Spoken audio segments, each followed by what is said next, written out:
Assalamualaikum warahmatullahi wabarakatuh. Innal hamdalillah wassalatu wassalamu ala Rasulillah wa ala alihi wa sahbihi wa man tabi'ahum bi ihsan ila yaumil qiyamah. Bapak-bapak dan ibu yang semoga Allah rahmati dan Allah berkahi, banyak-banyaklah kita bersyukur kepada Allah atas seluruh kenikmatan yang Allah telah berikan kepada kita selaku hambanya. Tidak ada yang kita kecap dari kenikmatan hidup dan kita rekuh di dalam kenikmatan ini, kecuali semuanya adalah Allah yang memberikan, karena Allah itu bersifat Al-Wahhab, Maha Pemberi kepada setiap makhluknya. Inilah yang menjadikan kita senantiasa bersyukur, karena tidak ada perahu yang mampu menjadikan kita mengarungi bahtera kehidupan dengan keridhaan Allah, kecuali perahu itu adalah perahu kesyukuran kita kepada Allah. Inilah yang menjadikan kita bersyukur, karena sesungguhnya kesolihan itu berbanding lurus dengan sikap syukur kita kepada Allah Subhanahu wa Ta'ala. Sejenak, marilah kita ambil contoh dari seorang yang solih yang terkenal dengan sikap syukur hatinya kepada Rabb-nya, yaitu adalah seseorang yang bernama Abu Kilabah rahimahullahu ta'ala. Abu Kilabah ini senantiasa melazimi satu zikir, menunjukkan betapa besarnya Allah memberikan kenikmatan kepadanya. Di dalam zikirnya Abu Kilabah selalu berkata, Alhamdulillahilladzi faddalani ala katsirin mimman khalaqa tafdila. Segala puji bagi Allah yang telah mengistimewakan diriku dalam penciptaan lebih daripada makhluk yang lainnya. Mungkin kita berpikir bahwasanya Allah memberikan kepada Abu Kilabah ini banyak keistimewaan sampai dia melantunkan zikirnya semacam itu, menggambarkan betapa dahsyatnya Allah mengistimewakan dirinya. Tapi kita akan kaget kalau kita membaca di dalam sirah, ternyata Abu Kilabah itu adalah buta. Beliau itu buntung tangannya. Beliau berpenyakit, hidupnya di bawah tenda tua, hanya ditemani seorang bocah yang membantunya untuk mengambilkan air wudhu karena tangannya yang buntung. Tetapi walaupun dalam kondisi buta, buntung, berpenyakit, ditinggalkan keluarganya, hidup di bawah tenda yang tua dan lusuh, ditemani cuma bocah kecil saja, tapi ternyata tidak menafikan bagaimana syukurnya Abu Kilabah kepada Allah di dalam untaian zikir yang indah. Alhamdulillahilladzi faddalani ala katsirin mimman khalaqa tafdila. Ya Allah, Maha suci Engkau ya Allah, yang telah memberikan kepadaku keistimewaan di dalam penciptaan kepadaku di antara makhluk-makhluk yang lainnya. Inilah yang menjadikan kita memahami, Masya Allah. Imam Ibnu Qayyim sampai berkata, kebahagiaan hidup itu 3 pintunya. 1, yaitu adalah kamu ketika ditambahkan nikmat bersyukur dengan ketaatan. 2, ketika menggores dalam lembaran kehidupanmu dengan dosa dan maksiat, cepatlah engkau bertobat kepada Allah. Dan yang ketiga, kalau Allah memberikan ujian dan musibah kepada dirimu, bersabar-sabarlah, karena sesungguhnya ujian dan musibah itu hanyalah seujung kuku di antara samudra kenikmatan yang Allah telah berikan kepada kita. Inilah pentingnya bagi kita untuk senantiasa bersyukur kepada Allah dalam setiap waktunya selaku kita hambanya Allah Subhanahu wa Ta'ala. Jamaah yang semoga Allah rahmati dan Allah berkahi, ada satu kata yang sering kita ucapkan dan sering pula kita selipkan kalau kita ini mengucapkan doa. Kita ini sering mengajarkan dan sering merucapkan dengan kata ini. Apa kata yang sering kita sampaikan, sering kita selipkan di dalam doa ketika kita ini berdoa ataupun ketika kita berkata kepada sahabat kita? Kata ini adalah kata barokah.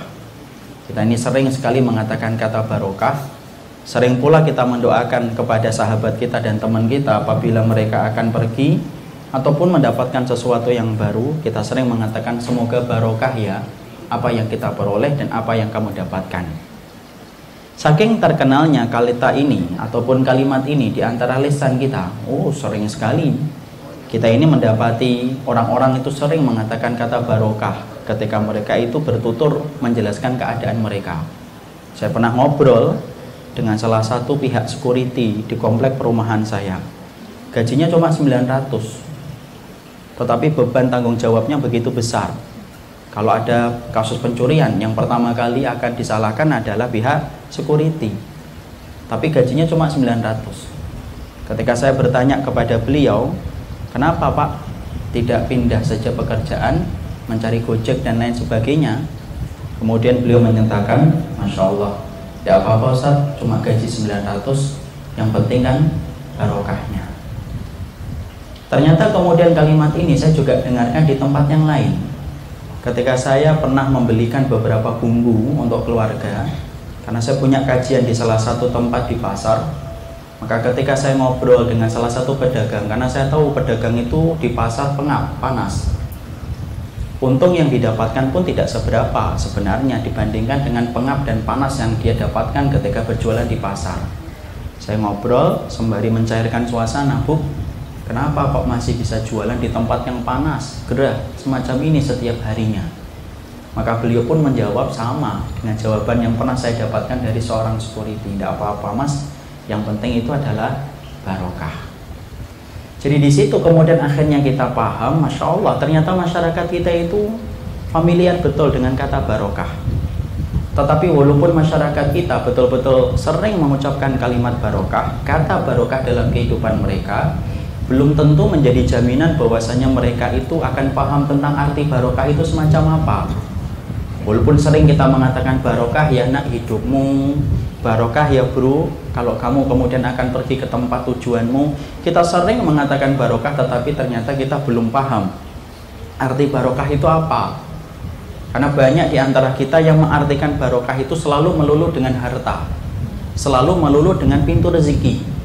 Sehingga apabila kita mendapati ada orang yang banyak pintu rezekinya dimudahkan oleh Allah, berarti kita menganggap itu barokah. Dan siapapun yang dunianya berlimpah, lebih berlimpah dari dunia kita, berarti kemudian dia lebih barokah daripada kita.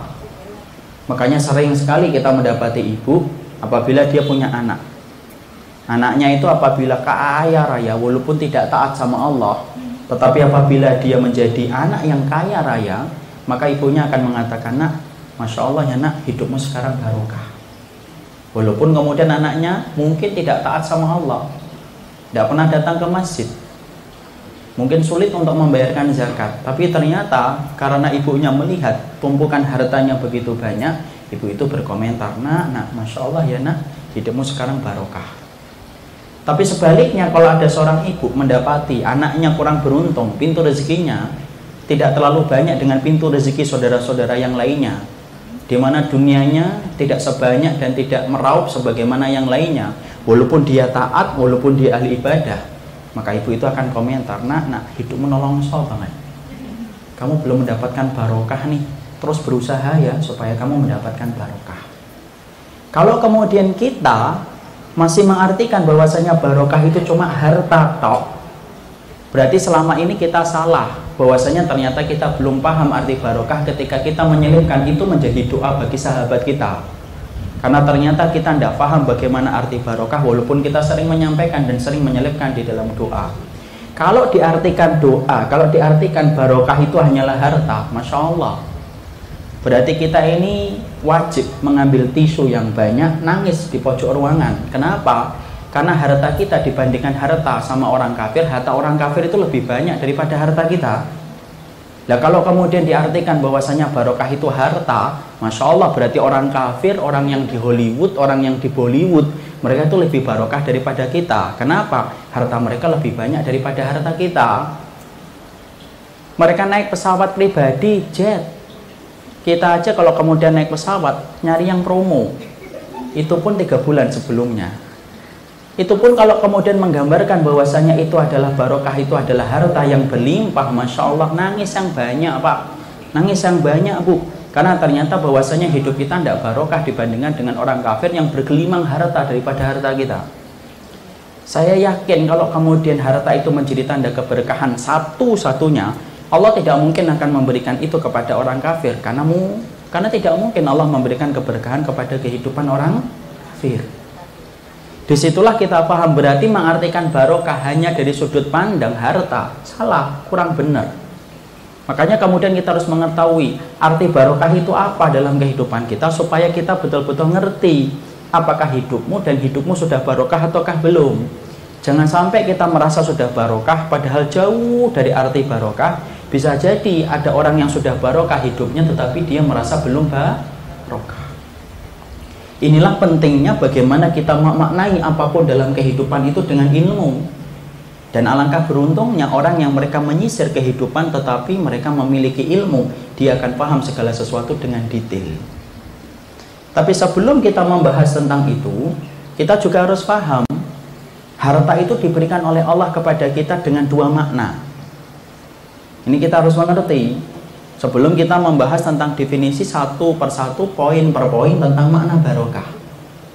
Maka pahami betul bahwasanya Allah ketika membagi dunia kepada saya yang menyampaikan materi ataupun kepada antum semuanya yang mendengarkan materi ini, pahami Allah itu ketika memberikan kepada kita harta itu ada dua maknanya. Maka yang pertama apa? Allah itu memberikan merupakan bagian dari keridhaan, kata para ulama salafus salih. Kapan Allah itu memberikan harta, di mana harta itu bagian dari keridhaan Allah kepada hamba tersebut, tetapi juga menjadi ujian. Yaitu adalah ketika ada orang yang mereka itu diberikan harta oleh Allah, dengan harta yang dia miliki, dia membangun jembatan yang menghubungkan antara dunianya dengan akhiratnya. Sebagaimana itu Allah titipkan hartanya, Allah berikan harta kepada Nabi Sulaiman, kepada Abdurrahman bin Auf, dan kepada para sahabat yang mereka punya kelapangan harta. Allah berikan harta kepada mereka, Allah meridhai mereka. Allah jadikan harta itu, mereka menjadikan harta itu menjadi jembatan antara kehidupan dunia mereka untuk meraup kenikmatan akhirat. Sulaiman, Abdurrahman bin Auf, dua-duanya penduduk surga, dan dua-duanya bergelimang dengan harta yang begitu melimpah dan begitu meruah-ruah dalam hidup mereka, dan mereka membangun jembatan antara kehidupan dunia dan kehidupan akhiratnya. Tapi sifat harta yang pertama kayak gini itu tidak banyak. Ada sifat yang kedua. Sifat yang kedua itu apa? Yaitu adalah ketika Allah memberikan kepada kita harta, tetapi ketika Allah memberikan kepada kita harta, entah kepada saya atau kepada kita semuanya, bukan karena Allah itu mencintai kita, tetapi karena justru sebaliknya Allah itu membenci kita. Karena Allah itu ketika membenci seseorang tidak mengadab dan menyiksa secara langsung. Tetapi Allah ketika memberikan harta dan materi kepada seseorang, terkadang justru karena Allah benci kepada hamba itu, Allah ketika menampakkan kebencian kepada orang tersebut, Allah mudahkan hartanya, Allah gampangkan rezekinya. Mana dalilnya? Mari kita membaca dalam surat Al-An'am 44. Allah berfirman di dalam ayat ini, falamma nasu ma dzukiru bihi fatahna alaihim abwaaba kulli syai'in hatta idza farahu bima utu akhadnahum baghtatan fa idahum mublisun. Allah kemudian berfirman di dalam surat Al-An'am ayat 44, falamma nasu ma dzukiru bihi. Kalau kami dapati manusia itu sudah lupa peringatan-peringatan yang kami berikan kepada mereka, kita sudah menjadi manusia yang lupa untuk menjalankan ketaatan, meninggalkan Quran, meninggalkan sunnah, Allah itu tidak mengadab dan menyiksa kita secara langsung. Beda dengan keadaan kaum sebelum Rasul. Setiap mereka meninggalkan ketaatan diganjar oleh Allah dengan adab yang pedih. Itu dulu, sebelum diutusnya Rasul. Tapi ketika sudah datang urusan Rasulullah, dan itu membawa rahmat dalam kehidupan kita, maka Allah ketika mendapati satu kaum dan satu manusia meninggalkan peraturan yang ditetapkan oleh kitabullah dan sunnah, tidak langsung disiksa, tidak langsung diazab. Allah justru mengatakan fatahna alaihim abwaaba kulli syai'in. Kami bukakan pintu-pintu kesenangan duniawi kepada mereka yang sebelumnya mereka tidak pernah dapatkan. Sehingga ketika mereka meraup dengan harta yang Allah mudahkan untuk mereka, maka mereka semakin lupa terhadap perintah yang harusnya mereka kerjakan, mereka lupa terhadap ketaatan yang harus mereka lakukan, sampai mereka amnesia terhadap ketaatan. Akhadnahum baghtatan fa idahum mublisun. Kami ambil nyawa mereka dan kami matikan mereka tiba-tiba, terhenyak mereka kembali kepada Allah untuk mempertanggungjawabkan setiap kenikmatan yang berbuah dengan kemaksiatan. Inilah yang menjadikan akhirnya Masya Allah, tidak semua harta itu Allah berikan kepada kita merupakan bagian dari keridhaan Allah. Karena banyak manusia yang selalu mengartikan bahwasanya kalau dimudahkan usahanya, dimudahkan proyeknya, dimudahkan rezekinya, berarti Allah itu sayang. Kata siapa? Enggak. Bahkan kemudian di antara salah satu hal yang Allah berikan kepada manusia ketika manusia itu sudah banyak maksiat, tebel dosanya, tergores dalam lembaran itu banyak pembangkangan dan durhaka kepada Allah, maka ketika mereka durhaka kepada Allah, maka Allah jadikan mereka dimudahkan rezekinya, dimudahkan dunianya, sampai ketika dimudahkan rezekinya dan dimudahkan dunianya, mereka kemudian diambil nyawanya oleh Allah secara tiba-tiba. Inilah yang kemudian dikatakan oleh Rasulullah Sallallahu Alaihi Wasallam ketika Nabi mengabarkan kepada kita, idza ra'aitallaha yu'til abda ala ma'asihi fa'lam annahu istidraj. Makanya sampai Rasulullah Sallallahu Alaihi Wasallam mengingatkan kepada kita di dalam hadis yang sahih, idza ra'aitallaha yu'til abda ala ma'asihi fa'lam annahu istidraj. Sampai Rasulullah Sallallahu Alaihi Wasallam mengabarkan kepada kita, kalau kamu melihat Allah memberikan kenikmatan kepada hamba, tetapi hamba itu bertambah kemaksiatan dan dosa yang dia kerjakan, fa'lam, ketahuilah, annahu istidraj, itu adalah sesungguhnya istidraj. Apa itu istidraj? Istidraj itu kalau dalam bahasa Jawa dilulu, kalau dalam bahasa Sunda katanya sungkun. Tahu nggak orang Sunda? Nggak tahu kalau saya salah. Kalau kemudian kalau orang Indonesia, orang kemudian bahasa Indonesia, yaitu adalah dinaik-naikkan untuk kemudian dijatuhkan dalam titik yang rendah. Itu namanya dilulu, itu namanya istidraj. Jadi ada orang yang mereka itu diberikan oleh Allah harta, bukan karena Allah itu mencintainya, tetapi ada orang yang Allah berikan kepadanya harta, Allah buka pintu-pintu rezekinya lebih banyak daripada sebelumnya, bukan karena Allah senang, tetapi Allah itu membencinya. Dan cara Allah membencinya itu apa? Menjadikan amnesia dengan bertambahnya harta ketika dia merasa itu tanda kebahagiaan yang Allah kirimkan, padahal itu tanda kebencian Allah kepada dirinya. Inilah jawaban ketika kita sering memiliki pertanyaan, Ustadz, kenapa ya ada pedagang bakso yang datang ke dukun, laris baksonya? Tetapi sebaliknya ada pedagang bakso yang tidak pernah datang ke dukun, senantiasa mengandalkan zikirnya untuk menambah keimanan, sholatnya 5 waktu dia kerjakan dan di masjid, tapi ternyata ketika dia jualan bakso, baksonya itu tidak laris. Bukan karena Allah itu mencintai yang datang ke dukun, enggak, kita sepakat orang yang datang ke dukun itu syirik.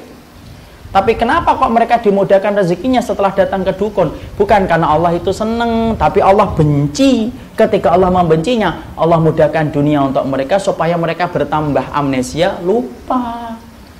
Sehingga mereka tidak menyadari ketika bertumpuk dan bertumpuk harta ketika dia salah, semakin dia tidak paham apa yang dilakukan itu batil. Tenggelam untuk menikmati semua dunia yang dia dapatkan, akhirnya kemudian dia dicabut nyawanya oleh Allah untuk mempertanggungjawabkan setiap nikmat yang dia dapatkan dengan cara yang haram dan membelanjakan dengan cara yang salah. Inilah jawaban dari pertanyaan kita. Kalau kita sering bertanya, kenapa ya ada karyawan jujur, amanah, bertanggung jawab, tidak pernah cari muka, selalu menyelesaikan pekerjaannya dengan baik, tapi kemudian karirnya tidak kunjung naik.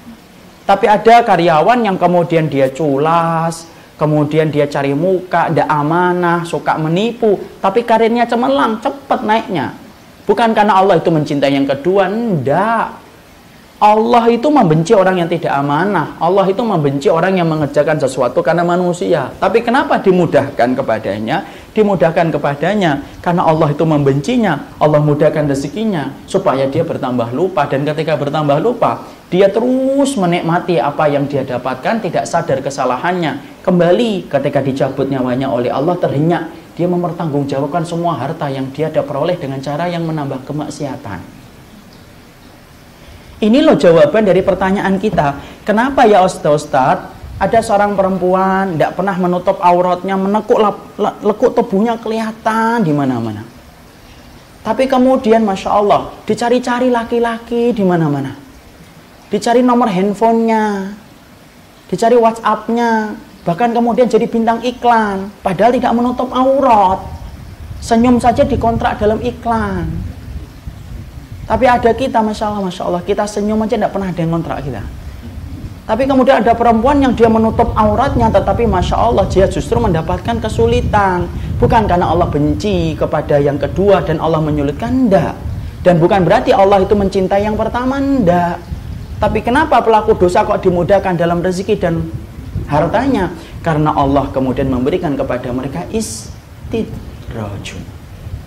Inilah yang kita khawatirkan, supaya kemudian kita mampu untuk mawas diri dan introspeksi. Jangan buru-buru ketika kita mendapatkan kemudahan lalu kita menyangka Allah sedang sayang sama kita. Dan jangan buru-buru kemudian kita menyangka kalau sedang disulitkan oleh Allah berarti ibu itu dan bapak itu kemudian merasa dibenci oleh Allah. Kala, tidak semacam itu. Karena Allah tidak pernah menyandarkan cinta dan ridhonya kepada manusia diberikan harta, dan Allah tidak menyandarkan bencinya dan murkanya kepada manusia dengan menyempitkan harta. Tidak. Sepakat deh kalau kemudian Allah memberikan harta itu karena keimanan, karena kalau Allah memberikan harta itu adalah tanda keberkahan, pasti orang kafir itu semuanya jadi pengemis. Karena tidak ada di antara mereka yang mempunyai harta.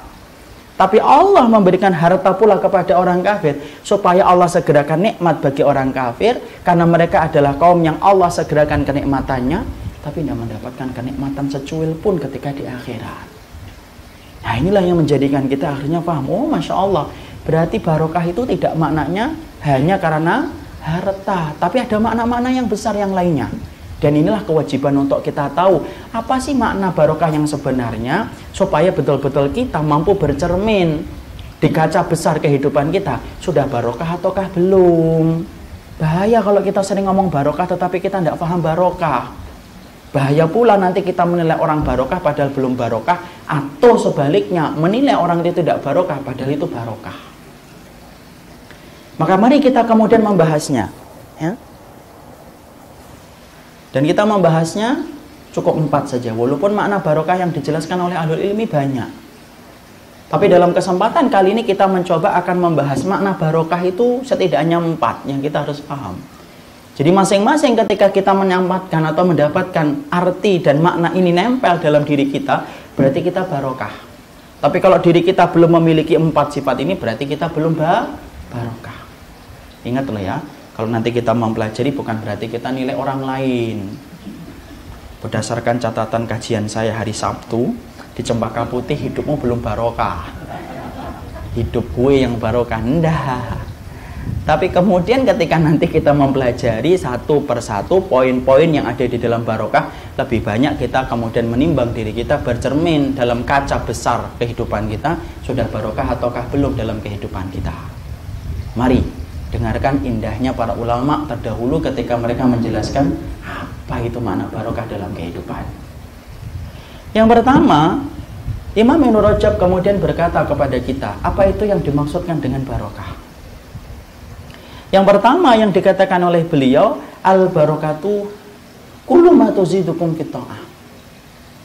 Beliau mengatakan yang dinamakan barokah itu adalah kullu ma tuzidukum fit ta'ah. Apapun perkara dan apapun kondisi yang menambah ketaatan di jalan Allah, itulah barokah. Jadi yang dinamakan kondisi barokah itu apa? Apapun keadaan, apapun kondisi, di mana kondisi dan keadaan yang bapak dan ibu dapatkan menambah ketaatan bapak dan ibu di jalan Allah, itulah barokah. Kita kan sering menilai, oh barokah itu ustadz sehat, panjang umur, gemah-remah loh jinawe, subur tanahnya. Enggak. Barokah itu tidak pernah dibatasi dengan makna-makna yang sempit. Tetapi sesungguhnya Imam Ibnu Rajab Al-Hambali lalu menyampaikan definisi barokah itu dengan makna yang luas, tidak sesempit sebagaimana kita memandang arti berbahan. Jadi beliau mengatakan segala kondisi yang menambah ketaatan kita di jalan Allah, itulah yang namanya barokah. Kita sering menyangka sehat itu barokah. Kata siapa, Pak? Belum tentu. Berapa banyak orang yang mereka itu diberikan sakit oleh Allah, diuji oleh Allah dengan sakit, tapi dengan sakit yang Allah titipkan kepada jasadnya ketika hidup di dunia, justru sakit itu barokah kepadanya. Kenapa? Dia bertambah dekat kepada Allah dan taat kepada Allah setelah diberikan sakit. Berapa banyak orang yang ada di rumah sakit ketika malam tidak bisa tidur, merasakan perih tubuhnya ketika ditimpa dengan berbagai macam penyakit, maka perihnya itu membimbing lisannya untuk berzikir kepada Allah. Bukankah itu sakit yang barokah? Dan berapa banyak orang yang mereka itu diberikan sehat oleh Allah, tetapi justru sehatnya itu tidak barokah. Kenapa? Sehat yang engkau dapatkan tidak menambah ketaatan kamu di jalan Allah. Malam tidak pernah mampu bangun. sering jadi bangkai di hadapan Allah dalam setiap malam ketika kita menghabiskan malam.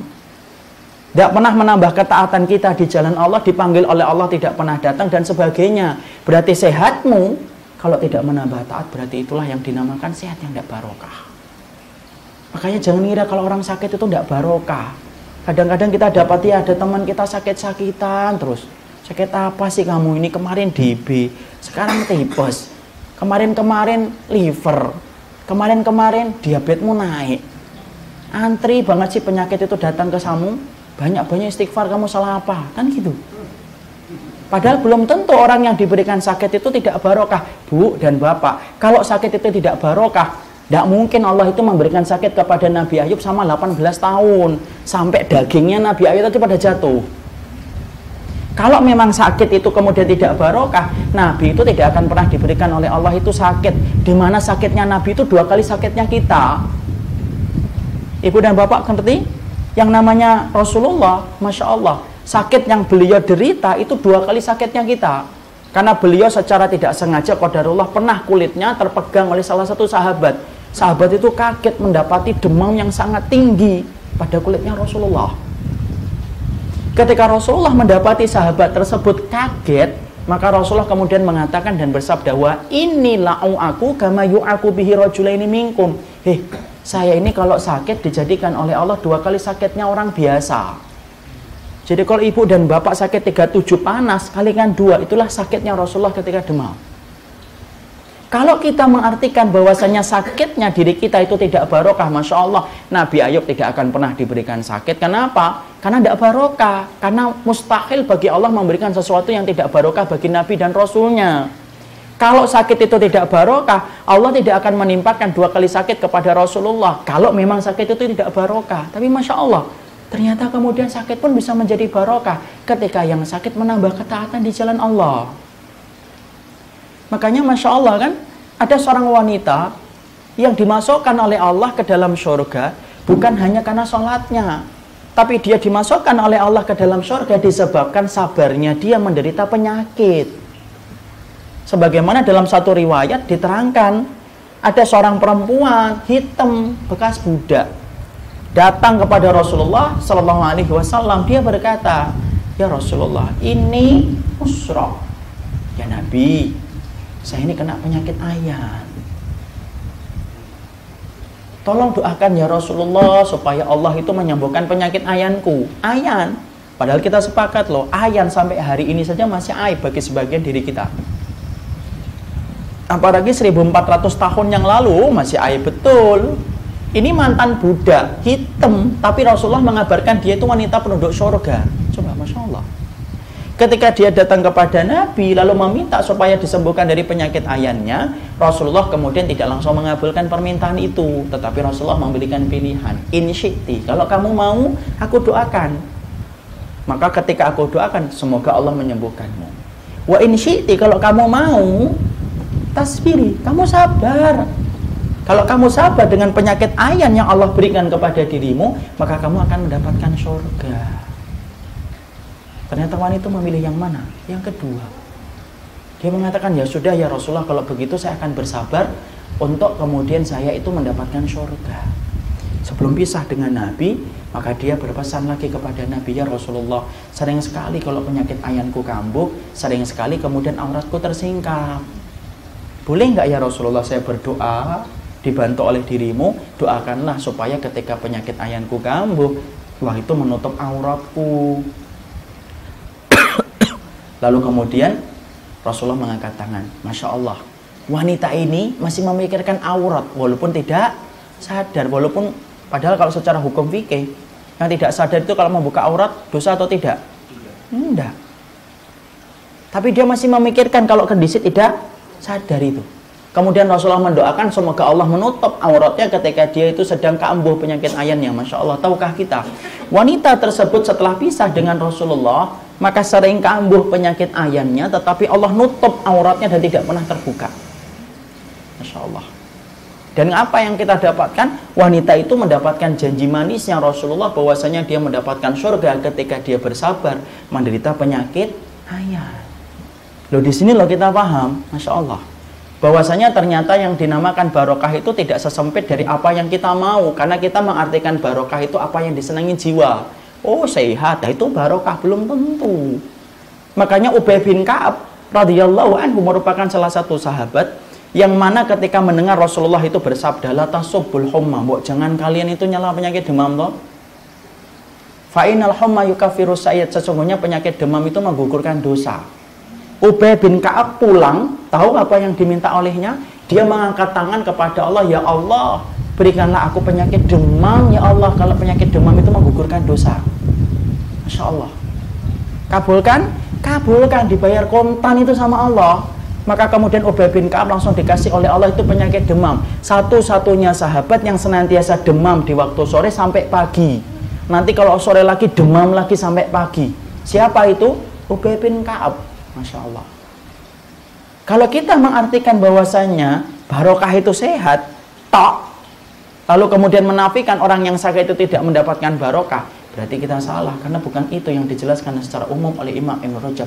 Apapun kondisi yang menambah ketaatan itulah yang dimaksudkan dengan barokah.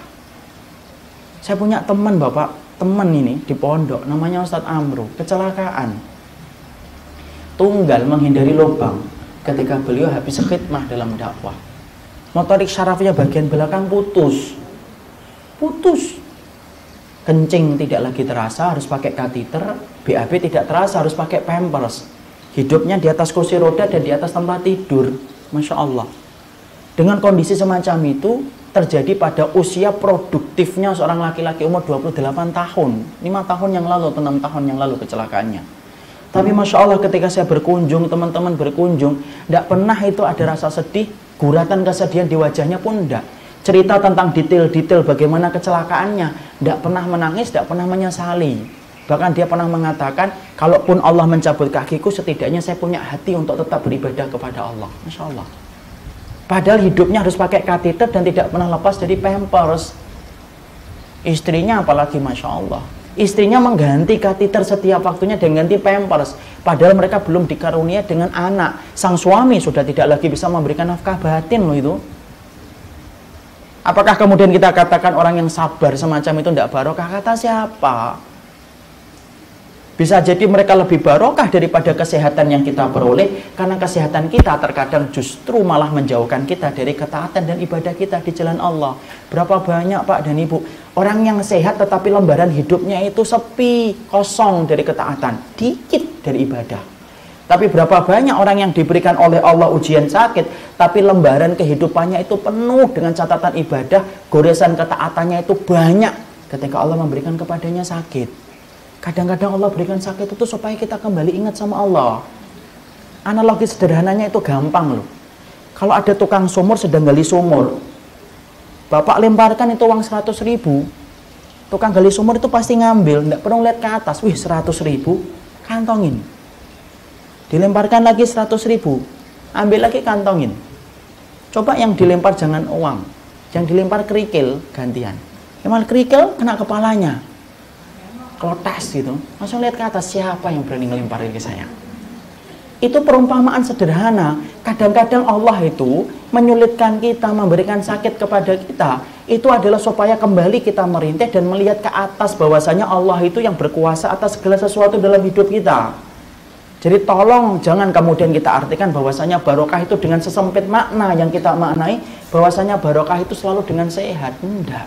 Ya kalau sehatmu tidak bisa menjadikan kamu melakukan ketaatan, sholat sunnah begitu sulit kamu kerjakan, bangun jam 3 tidak pernah mampu kita kerjakan, melakukan ketaatan begitu susah kita kerjakan, kita khawatir jangan-jangan ketaatan kita, jangan-jangan kesehatan kita belum menjadi barokah untuk kita. Sering pula kita mengartikan barokah itu apa? Barokah itu indah panorama, subur, panoramanya indah. Kita kemudian sering mengatakan, oh tanah kita itu tanah barokah betul, dilempari apa saja tumbuh. Apalagi pemandangannya indah. Kalau sudah nyebut Bali, Masya Allah indah. Lombok, oh indah. Hawaii, indah itu. Walaupun tiga-tiganya saya belum pernah datang. Tapi kita itu selalu sepakat, oh pemandangannya indah, Masya Allah, barokah itu. Kata siapa? Sekarang mari kita kemudian ambil contoh nyata untuk membalik pandangan kita selama ini. Mekah dan Madinah itu indah atau tidak? Enggak. Gersang atau tidak? Gersang. Kering atau tidak? Kering. Bapak bawa biji sawo di sana dilemparkan, yang tumbuh bukan sawo, yang tumbuh korma.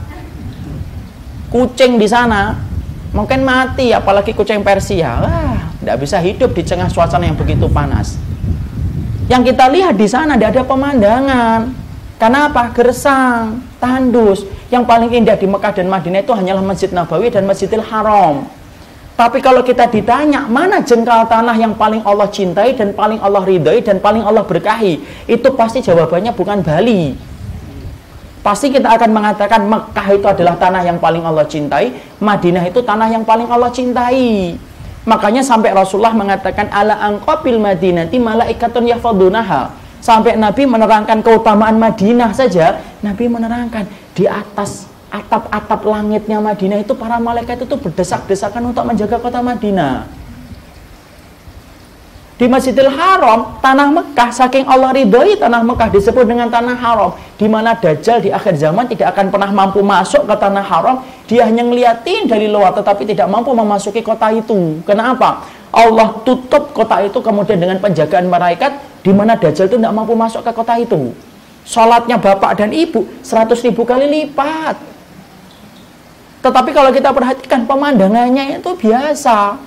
Cari pohon kelapa susah di sana.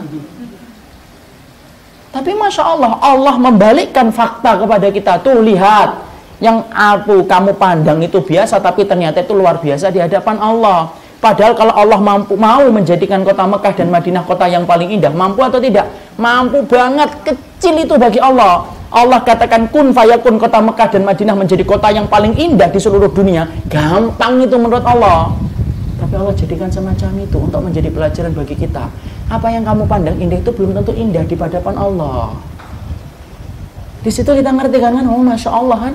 Belum tentu kemudian kota Gemah, Remah, Loh, Jinawe itu kemudian menjadi standar keberkahan kalau tidak bertambah ketaatan di kota itu. Makanya kita lihat pula Syam, Bu. Syam itu hari ini porak-poranda dengan peperangan. Sejauh mata memandang kayak kuburan, hidup sepi kotanya. Tapi Masya Allah, di mana Nabi Isa nanti diturunkan oleh Allah? Tidak di Bekasi, apalagi di Cempaka Putih. Enggak. Nabi Isa itu diturunkan oleh Allah itu di kota Syam, di Manarul Baida, di Masjid Putih, Menara Putih yang ada di Damaskus, dan itu termasuk kekuasaan Syam. Syam itu Palestina, Suriah hari ini, Lebanon, Tunisia. Itulah Syam yang pada zaman Rasulullah disebut dengan kota yang dinaungi oleh Malaikatur Rahmah. Masya Allah. Jadi betul-betul di situ kita paham, oh namanya barokah itu ternyata tidak sebagaimana yang kita lihat.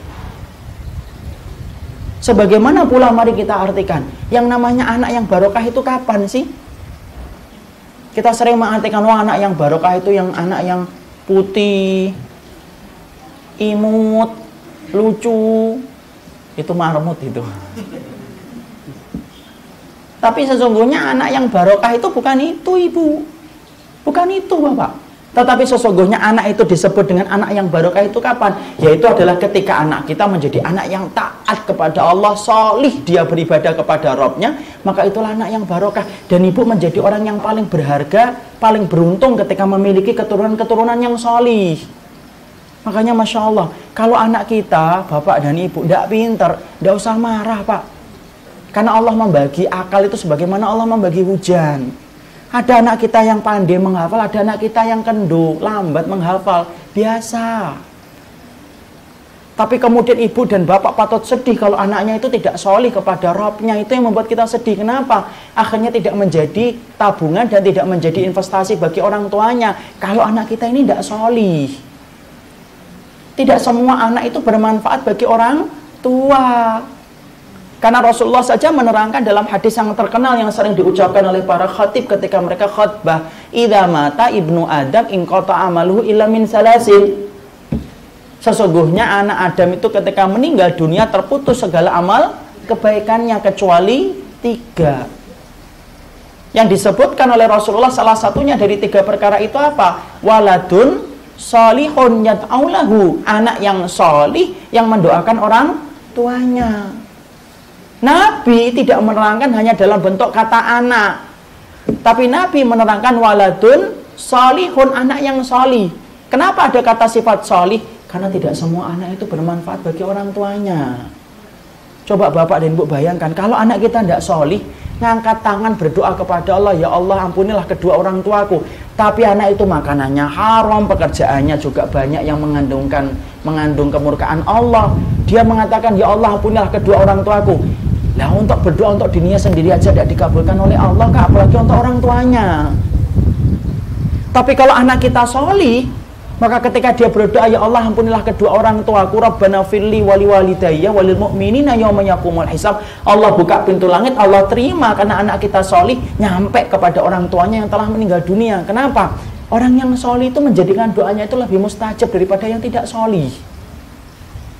Makanya sampai kita punya anak 3, tidak ada yang sholih, Masya Allah. Sampai banyak di antara mereka yang banyak melakukan dosa.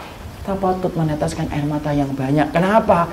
Nanti kalau kita mati, 3-tiganya ini gimana kalau kemudian mereka itu mendoakan kita tetapi doanya ditolak oleh Allah karena mereka belum memiliki sifat kesolihan. Inilah yang menjadi tugas yang paling penting ketika orang itu sudah menikah. Itu bagaimana menciptakan anak-anak kita menjadi anak-anak yang sholih. Saking berharganya anak yang sholih, Masya Allah. Sampai Rasulullah SAW memberikan kepada kita kabar gembira tentang keberadaan anak yang sholih. Rasulullah itu sampai mengatakan begini. Yuqalu lil walidani yaumal qiyamah. Pada waktu nanti di akhirat, ada anak-anak yang sholih yang sudah di depan pintu surga. Sudah di depan pintu surga. Allah kemudian mengatakan kepada anak-anak yang sholih itu, udkhulul jannata. Masuk surga, masuk surga. Tapi anak yang sholih itu ketika mereka akan memasuki surga, kemudian mereka melihat ke dalam surga. Ternyata di dalam surga mereka tidak melihat orang tua mereka. Tidak ada ibunya, tidak ada bapaknya. Kemudian mereka berkata kepada Allah yang memerintahkan mereka masuk surga. Lan nadkhulal jannata hatta ya'tiya abauna wa ummahatuna. Ya Allah, kami tidak bisa masuk surga ya Allah. Karena kami belum bertemu dengan orang tua kami. Kembali Allah ulang perintahnya, udkhulul jannata. Kalian tuh mau masuk surga, masuk surga. Ini menunjukkan kepada kita pelajaran ibu dan bapak. Bisa jadi anak kita nanti lebih solih di hadapan Allah daripada diri kita sebagai orang tuanya. Allah kembali mengatakan itu kepada anak-anak itu yang sudah berada di depan pintu surga, masuk surga.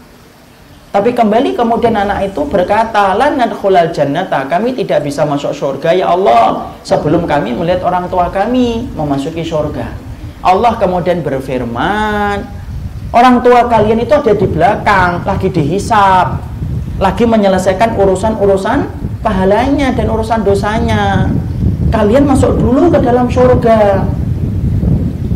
Lalu kembali anak-anak itu berkata kepada Allah, ya Allah kami tidak bisa masuk surga ya Allah sebelum kami ini bertemu dulu dengan orang tua kami. Masya Allah loh. Anak sholih itu sampai memikirkan sudah berada di depan pintu surga, yang mereka ingat pertama kali siapa? Ibu dan bapaknya. Karena permintaan anak-anak yang sholih ini kemudian Allah meringankan orang tuanya, diringankan hisabnya, dimudahkan hisabnya. Kenapa? Allah mendapati anak-anak mereka itu meminta kepada Allah supaya cepat ketemu dengan orang tua mereka. Allah ringankan hisabnya, Allah mudahkan hisabnya, sampai akhirnya mereka bertemu dengan anak-anak mereka di depan pintu surga. Ketika sudah bertemu dengan anak-anak mereka, orang tua mereka di depan pintu surga, mereka bareng-bareng. Ketika kemudian begitu, Allah kemudian berfirman, udkhulul jannata antum wa abakum. Nih orang tua kalian, sekarang kalian bareng-bareng masuk surga bersama orang tua kalian. Akhirnya kemudian anak-anak yang sholih tadi bimbing orang tuanya, bareng-bareng itu masuk kepada surga bersama dengan orang tua mereka. Dan orang tua itu mendapatkan syafaat dari anak mereka yang sholih. Coba, syafaat dari anak yang sholih. Makanya Masya Allah, tidak ada yang saya paling iri di dalam kehidupan ini kecuali adalah ketika saya melihat ada seseorang teman yang sudah diberikan keturunan, di mana keturunan tampak solihnya. Masya Allah, perjalanan dia menuju ke dalam surga itu tinggal separuh. Karena apa? Karena anaknya itu menjadi syafaat untuknya. Makanya kalau kemudian kita, Masya Allah, lebih memikirkan dunianya anak kita, lalu sampai kita melalaikan kewajiban kita mendidik anak kita menjadi anak yang solih, yang rugi bukan Allah, yang rugi bukan siapapun, yang rugi orang tuanya. Ingat Bapak dan Ibu, urusan harta anak kita itu diatur sama Allah. Jangan mengambil sesuatu yang telah diatur oleh Allah.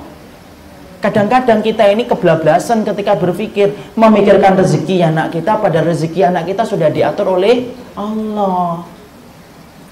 Disinilah kita paham, Masya Allah. Berarti yang dimaksudkan dengan barokahnya anak, kapan anak kita ini betul-betul menjadi barokah? Ketika anakmu menambah ketaatan kamu di jalan Allah, itulah kemudian menjadi barokah. Makanya Masya Allah, punya anak banyak, 10, satu saja sudah solih, Masya Allah, ringan betul menuju ke dalam akhirat. Kenapa? Dibantu dengan keberadaan anak-anak mereka yang solih. Sama pula, kalau kita bertanya, harta kita ini barokah atau tidak? Gampang. Kalau kita bertanya bahwasanya harta kita ini barokah atau tidak, ya perhatikan saja, apakah hartamu yang kamu peroleh dan apa yang kamu dapatkan menambah taat atau enggak. Karena yang salah bukan hartanya, yang benar bukan miskinnya, enggak. Yang salah dan benar itu sikap kamu setelah mendapatkan harta. Banyak orang yang mereka diberikan harta tetapi dia bertambah taat setelah Allah melimpahkan kepadanya harta, maka sesungguhnya harta itu Allah berikan menjadi barokah ketika menambah ketaatan. Karena orang mukmin itu ngerti merubah kenikmatan menjadi ketaatan di jalan Allah. Karena setiap kenikmatan hidup yang tidak menambah ketaatan di jalan Allah maka akan berubah menjadi musibah. Itulah yang dikatakan oleh para salaf ketika mereka mengatakan kullu nikmatin la tuqarribu minallahi fahiya baliyatun. Setiap kenikmatan yang tidak menambah ketaatan, maka kenikmatan itu akan berubah menjadi musibah. Makanya Umar bin Khattab, Masya Allah, Umar bin Khattab itu kalau dia mendapatkan harta, kalau beliau itu mendapatkan harta, maka beliau selalu tulisi harta-harta yang beliau miliki dengan tulisin mahbusun fisabilillah. Mahbusun fisabilillah itu artinya apa? Tertawan dan tergunakan hanya untuk di jalan Allah. Dia punya kuda, ditulisi mahbusun fisabilillah. Dia punya pedang, ditulisi mahbusun fisabilillah. Dia punya keledai, ditulisi mahbusun fisabilillah. Ditanyakan kepada Umar bin Khattab, kenapa sih selalu barang-barang yang kamu miliki kamu tulisi dengan kata mahbusun fisabilillah? Maka Umar bin Khattab berkata, iya, aku tulisi dengan mahbusun fisabilillah supaya mengingatkan aku, pedangku, kudaku, keledaiku hanya aku pakai untuk menambah ketaatanku di jalan Allah. Masya Allah. Kaya, tetapi kemudian menambah ketaatan, berarti kekayaan itu menambah ketaatan di jalan Allah. Ada orang yang miskin, kadang-kadang tidak bisa kita langsung katakan tidak barokah hidupmu, karena banyak orang yang soleh yang mereka itu tidak diberikan oleh Allah kemampuan untuk nyari harta. Ingat loh, tidak semua orang yang soleh mereka diberikan kemampuan untuk mendapatkan harta. Banyak orang yang soleh tetapi tidak punya kepandaian untuk mendapatkan harta, tapi dia soleh.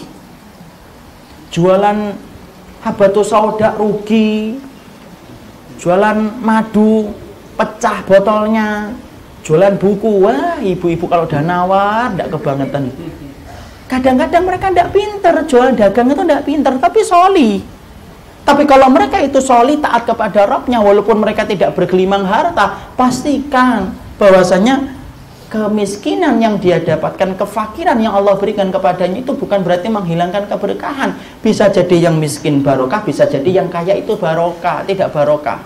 Atau sebaliknya bisa jadi yang kaya itu barokah, yang miskin tidak barokah. Kadang-kadang kan kita lihat kan, sudah fakir, sudah miskin, diajak taat susah. Kita kadang-kadang ngelewatin, maaf, rumah-rumah bedeng, ketika adzan berkumandang, tidak ada yang beranjak ke masjid.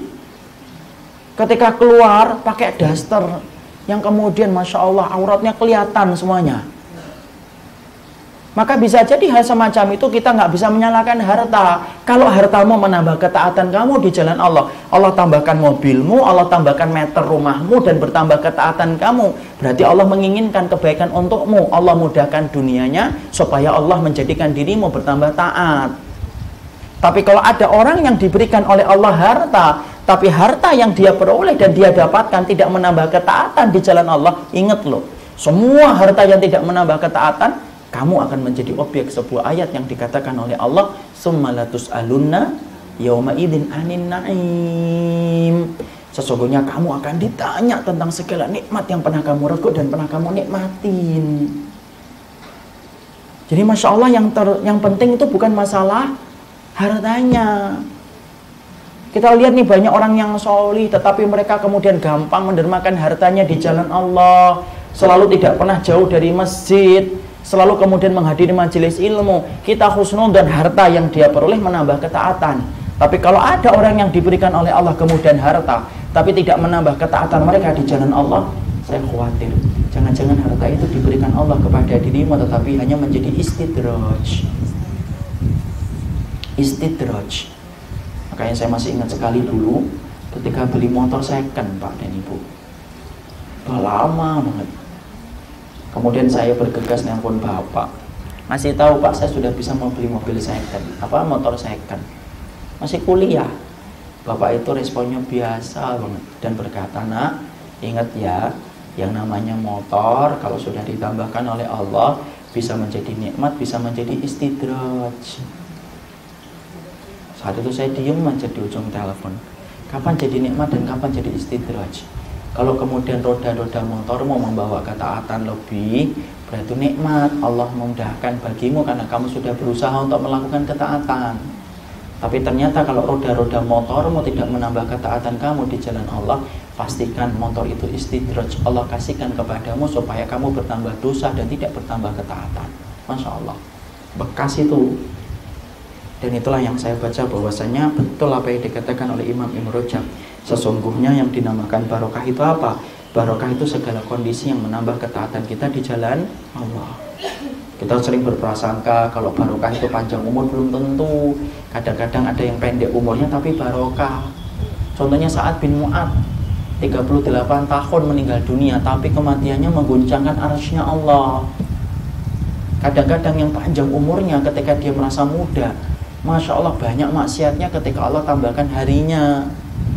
Jadi Masya Allah barokah itu tidak dengan pandangan-pandangan yang sempit, tapi barokah itu dengan makna yang luas yang dikatakan oleh Imam Ibn Rajab. Apapun yang menambah ketaatan kita di jalan Allah, maka itulah yang dimaksudkan dengan barokah. Jadi inilah dahsyatnya barokah.